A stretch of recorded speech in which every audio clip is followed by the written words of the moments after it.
What's up? It's your boy Carcino for life, man. You guys who've been supporting the page, I do this one for you.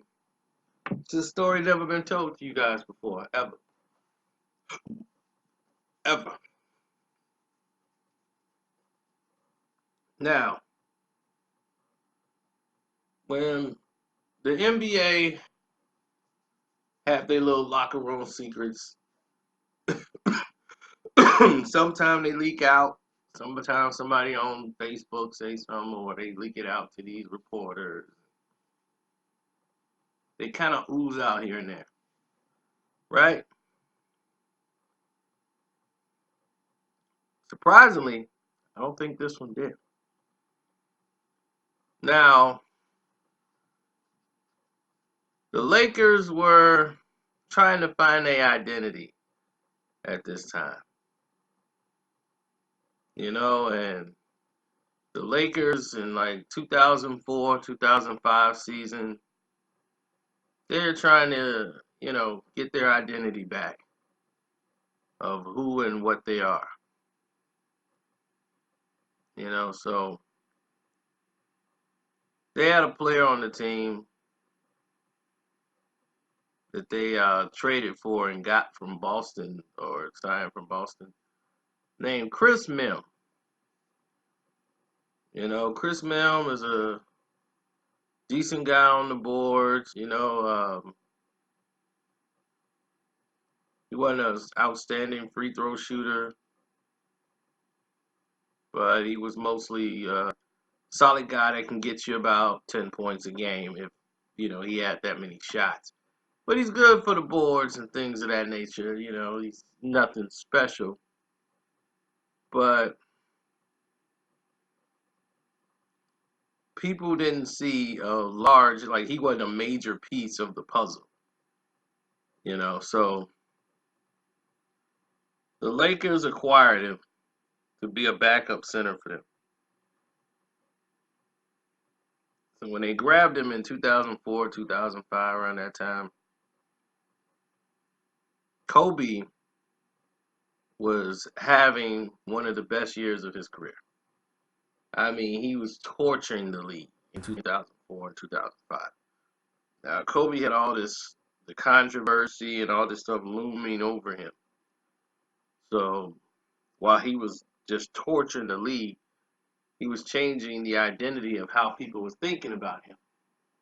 But Kobe Bryant, during this whole team thing, what he was going through, to the teammates that was on that team at that time, he was a complete a-hole. Kobe Bryant was mean. So what the Kobe Bryant you remember? So you gotta understand that this team had a lot of different pieces on them. Um, I don't even know if Derek Fisher was there at this time anymore, but the team had went through a restructuring where the players around him wasn't really, you know, they weren't really his friends or whatever. So this wasn't really the people Kobe picked. It's like the Lakers saving money and taking advantage of Kobe having to prove himself. And they paid Kobe a big contract and just sent him out there. So it was like we married Kobe with this contract, so now go and do your thing. So they weren't going to win a championship, but Kobe wanted to see who was going to be with him and who wasn't. And though they talk about Smush and coming out saying all these things about Kobe Bryant, Smush wasn't one of his main victims that he spoke to or got in at all. The person he went at the most in this whole scenario was Chris Mihm. Kobe was like a drill sergeant on him. It was Full Metal Jacket all over again. Kobe, they said one time Kobe in practice said, "Can you dunk the damn ball?" Can you dunk the damn ball? Can you dunk? I want to see it. Hit the ball. Dunk it. So Chris Mihm went up and dunked. He was like, see what I'm saying? That's weak. Dunk the ball. Now, dunk is if somebody's down there and they're going to try to throw it down your throat. You dunk like that in the game, somebody's going to throw it down your throat. Dunk like you got some balls. So he gave him the ball again and said, dunk on me. I'm coming to block it. Dunk on it. Dunk on me. And so Chris went in there, tried to dunk, and laid it up. And he's like, that's what I'm talking about. You soft. But we're going to work on that. Now we know what you got to work on. You got to approach that rim like you don't care who is down there. And you try to score as quickly as possible. So he's trying to make him better, though. So Kobe's hitting him and pushing him. Come on, dunk it. Turn around and go up and dunk. Oh, you a ussy. You know? So this type of mentality kept going on and on and on. Pushing him. And during the scrimmage, he threw a pass and Chris bobbled it out of bounds. And he says, can you catch the ball? Because you giving him the turnover, and that's on me, and I threw you the pass and you couldn't catch it. If you give me a turnover, I'm going to hit you with this ball. I'm going to brand you with this ball. You think I'm playing? Boom! Kobe hit the ball. Let that be a reminder. Don't give me a turnover.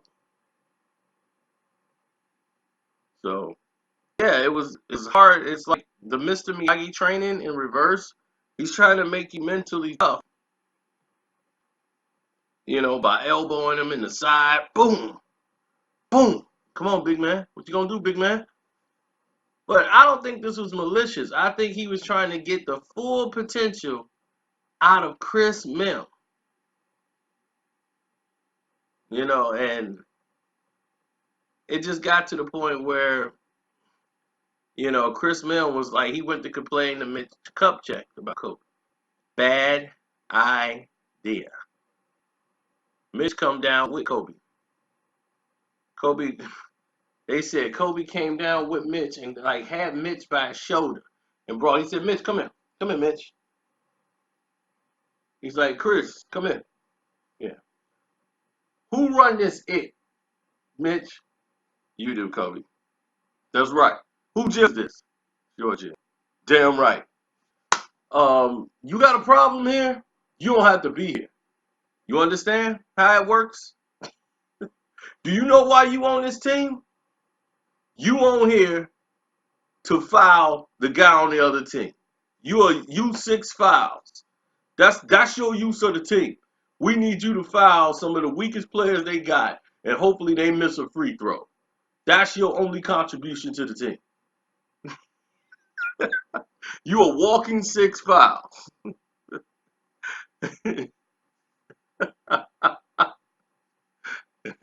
Oh man. He was like, just so we don't get fouls on us, we'll allow them to get fouls on you. You there to take the fouls so that we can stay in the game longer. The real players.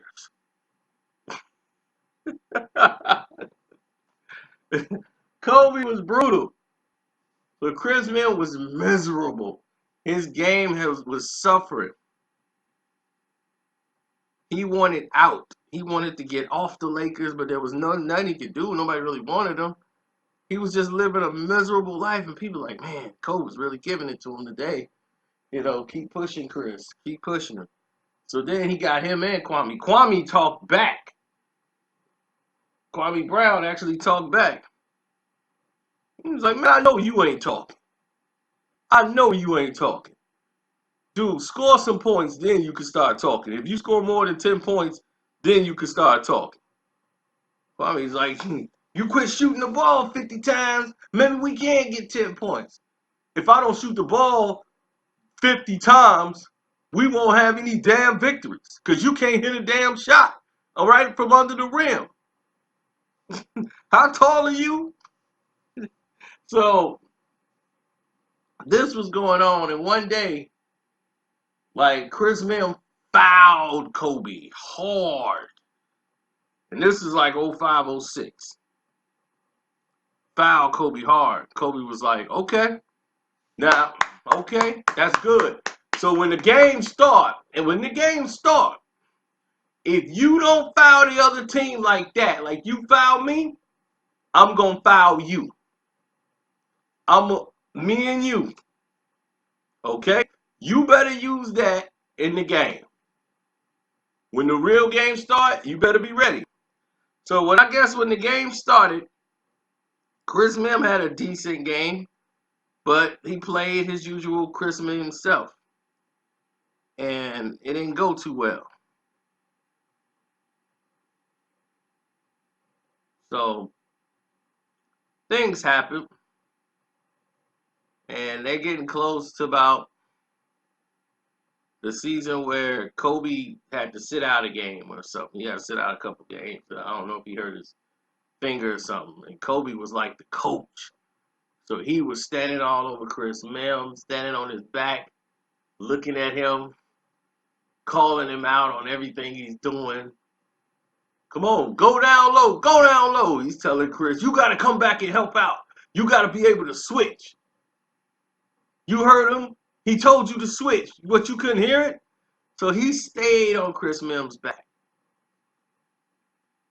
So Chris Mihm is like super frustrated, man. So the next practice they got into it. He shoved Kobe. He shoved Kobe in his face and like pushed him in the eye, and that was all she wrote. They got in a scuffle. Everybody's in there breaking it up, and Chris Mihm is like grimacing a little bit.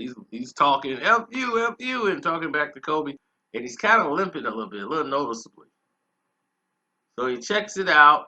They said he was fine, and all of a sudden, he was playing, but he was still having soreness in the leg, so the ankle was wrapped up really tight.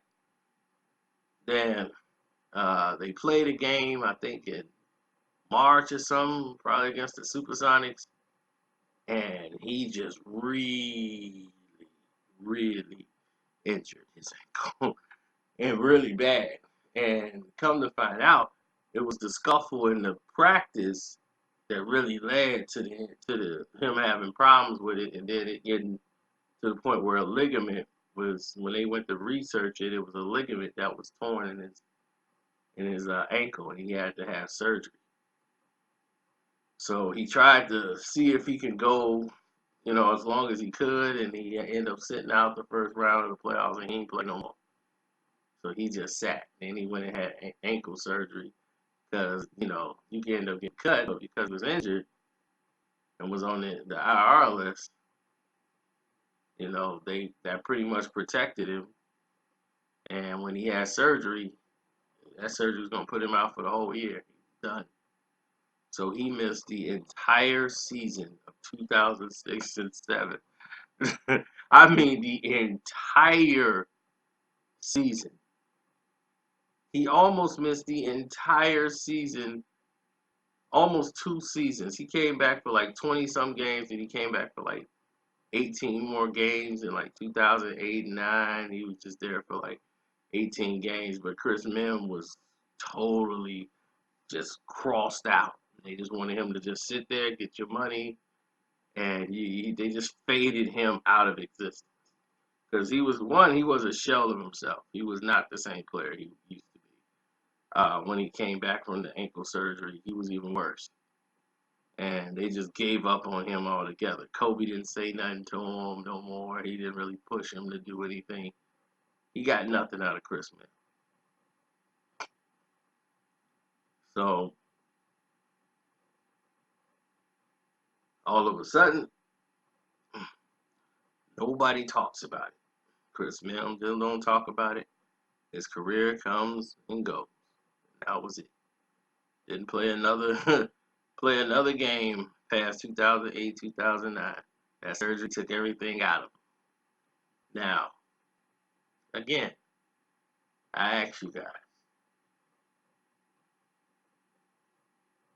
what do you think? Now, a lot of people, I gotta tell people, that this is the majority of this story is alleged. Okay? People who say this is what went down in the situation. A lot of things add up. Add up like really good arithmetic. A lot of sense been paid here into this. So if he was really injured in practice, it really is what happened. They did a good job of keeping it out of the media. You know, because what if Kobe was considered liable and the Lakers was really just paying him hush money to stay quiet? So it is what it is. Kobe's a legend. They're not. That's just how it rolls. That's how the cookie crumbles. So hopefully you guys like the story and that you guys are willing to donate to the page.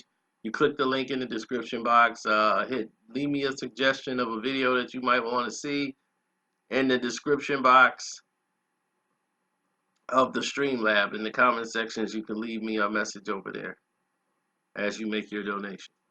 Or if you it's easier for you to use Cash App, then just use Cash App. My name's Carcino on the Cash App. So, yep, that's about it. So thank you again. Y'all have a blessed day.